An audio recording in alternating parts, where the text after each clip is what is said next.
Put your faith in the light. Hello guys, welcome to another one of my videos. This is Lightblade, and well, in this one I wanted to talk about our tier set for the next patch. Now that we can actually test it, and we'll give you guys my thoughts, the interactions it has, and at the end if it's good or bad. And well, with that out of the way, let's start with the video. Okay guys, let's talk about our tier set, and first let's do a small refresher on what the tier set actually does and what's the philosophy behind it from Blizzard. So for this next season, Blizzard decided to do a little experimentation on tier set bonuses and well, made them role based, at least on the 2-set bonus. So that means that every single tank is going to share a 2-set bonus, same for healers, melee DPS and range DPS. For us Retribution Paladins, we're going to share the winning streak mechanic that reads as follows. Your spells and abilities have a chance to activate winning streak, increasing the damage of your Templar's Verdict, Divine Storm by 2%, stacking up to 10 times. Spending Holy Power on damaging abilities has a 12% chance to remove your winning streaks. That means that 1 in around 10 Holy Power spending abilities is going to remove this. And this is important because this is going to link it to the 4-set bonus, which is going to be class specific. You know. So for us, the 4-set bonus reads like the following. Whenever you lose your winning streak, you get the last Holy Power spent back. So if you spend 3 Holy Power, you get 3 Holy Power back. If you spend 5, you get 5. And for 4 seconds, you cannot lose Holy Power, and the damage of your Holy Power spending abilities is increased by 10%. So this tier set looks pretty good, you know, but we have to take into account that Retribution Paladins don't do a lot of their damage from their Holy Power spenders anymore. If this tier set existed, let's say in BFA, this would be overpowered because our, like literally 50% of our damage was our Holy Power spenders, but now it's a lot less, you know, it's around 15% of our damage or something like that. So I would say that the 2-set bonus that we share among all classes, well, roles, is going to be around a 3 to 4% damage increase, and the 4-set bonus is going to be around the same, you know, 3 to 4% damage increase in our damage total, which is not incredible, you know, especially because it has a lot of anti-synergies that I want to talk about, you know. So now let's go and talk about interactions. Okay, so first of all, let's talk about the negative interactions, and then we're going to be talking about the positive ones, because there is some stuff that makes it the tier set bonus pretty strong with certain hero talents. So the negative interactions is that we already saw the 4-set bonus that gives us free Holy Power spenders for 4 seconds. This is, like I said, anti-synergistic with how Retribution Paladins work now, because if you compare the damage from a Holy Power builder and a Holy Power spender, this is the Holy Power builder sometimes has more damage than the spender, you know. Normally the Holy Power spender is going to be lifted up by different extra bonuses, but those bonuses imply that you are using your spenders, you know. For example, you throw a judgment and then your Holy Power spender is going to do more damage. But in that 4-second window where you don't lose Holy Power, you can't throw a judgment because you just want to spam those Holy Power abilities.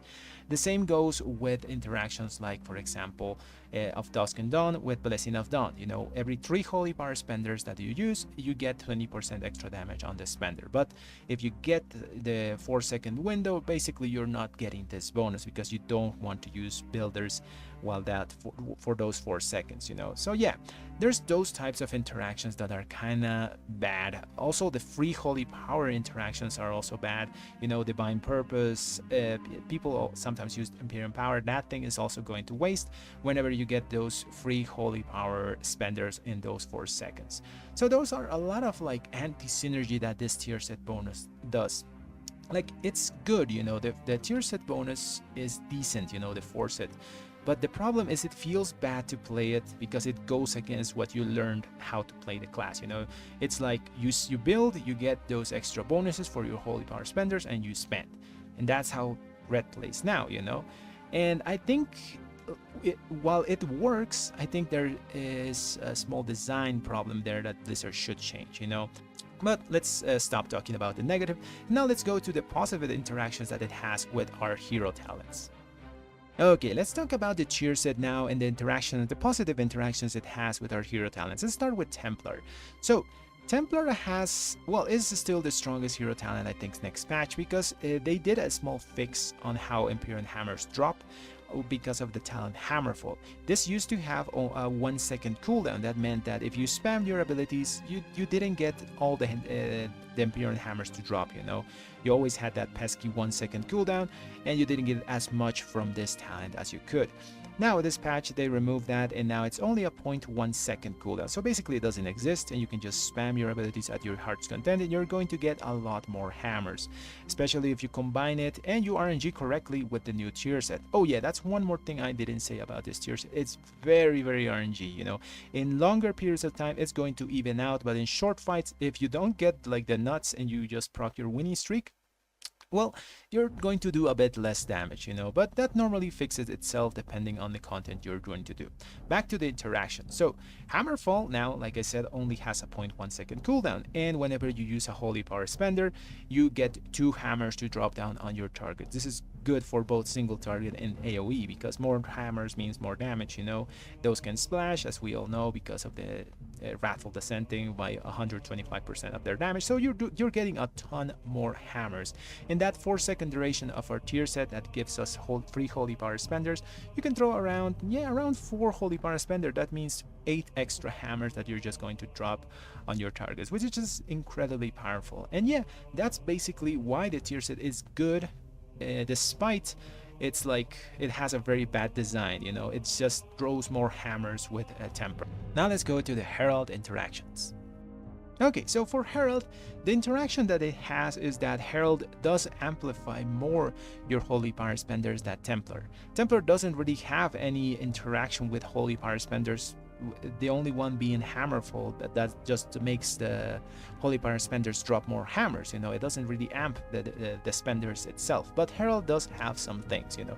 You got Gleaming Rays that gives 5% extra damage to those already amped 10% holy power spenders that you get on your 4-second window, you know, the winning streak one. Then other interaction that it has is that it has a 15% chance to cast again a Divine Storm by for 30% of its damage, you know. And we're gonna spam those Divine Storms in AoE. If you get your winning streak, you're gonna throw those 4 of those, so you might get some extra value from this talent as well. And well, there's other things like critical strikes with Hammers of Wrath and will Divine Storms increased by 10%. That also going to amp your AoE because it's buffing the damage of a Divine Storm spender, you know. Mostly it's because Herald amps spenders a bit better than Templar, but the problem with Herald is that the hero talents themselves, you know, the Dawnlights and, you know, the Sun's Avatar do very little damage compared to what Templar does. So while it technically should have better synergy with Herald of the Sun, the damage of the hero talent is what it's pulling it down, you know. So maybe Blizzard could make some adjustments to Herald of the Sun to fit better to the tier set, you know. But I think they should just redesign the 4-set bonus to fit better with the hero talents, not the other way around, you know. Okay guys, so what's the conclusion? Is the tier set good or bad? So I think I spoiled it a bit back there in the video, but the tier set is good, you know. Numbers wise, it's gonna do the work, especially because, like I said, it has those good interactions with Templar, especially because you're gonna drop more hammers, and as we all know, those hammers do a lot of our damage in Mythic Plus and rating. Like in Mythic Plus, it's like 25 to 30% of your damage. It's pretty huge, and we're gonna get even more of those.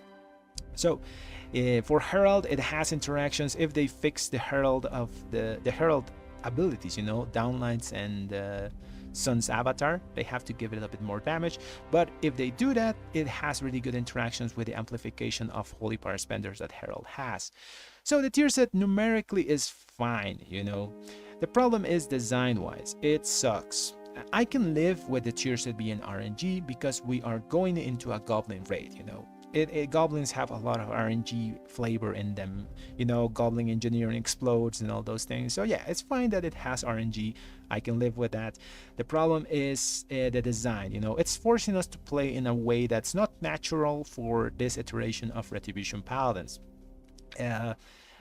We are used to weaving in spenders and builders and spenders and builders, and not just throw spenders, because spenders have been nerfed to the point that builders sometimes do more damage, and spenders rely on you using the spender to amplify their damage. So yeah, it's a very anti-natural, anti-synergistic tier set that they gave us.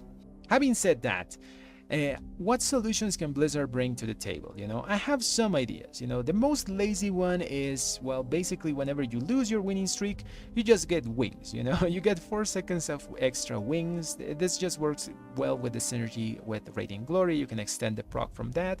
You can extend the proc from your Wake of Ashes wings, and it just gives you damage. It's kind of redundant and a bit lazy because we already have a very high uptime on wings, but wings works. It's fun for paladins to get wings. We like to do damage with them. Now, another option, and this one is a bit more wild, is that they could bring an old ability from the past and put it on that winning streak. I'm talking about Sanctified Wrath Explosions, or also known, if you played in BFA, Light's Decree. So I would up this duration to 5 seconds, and for 5 seconds your holy power spenders make you explode in holy damage around you. It works for single target, it works for AoE, and it's also fun to explode with holy power around you. So I think those two solutions could work, to just make our tier set, our force set bonus work a bit better with this iteration of Retribution Paladin. And well guys, that's going to be the video for today. Let me know down in the comments what do you think about my suggestions to change the tier set bonus, And yeah, I'm a bit like bummed that it's kind of like, it works, but it feels bad to play with. That's how I could describe the tier set, It gives us damage, but it feels anti-natural.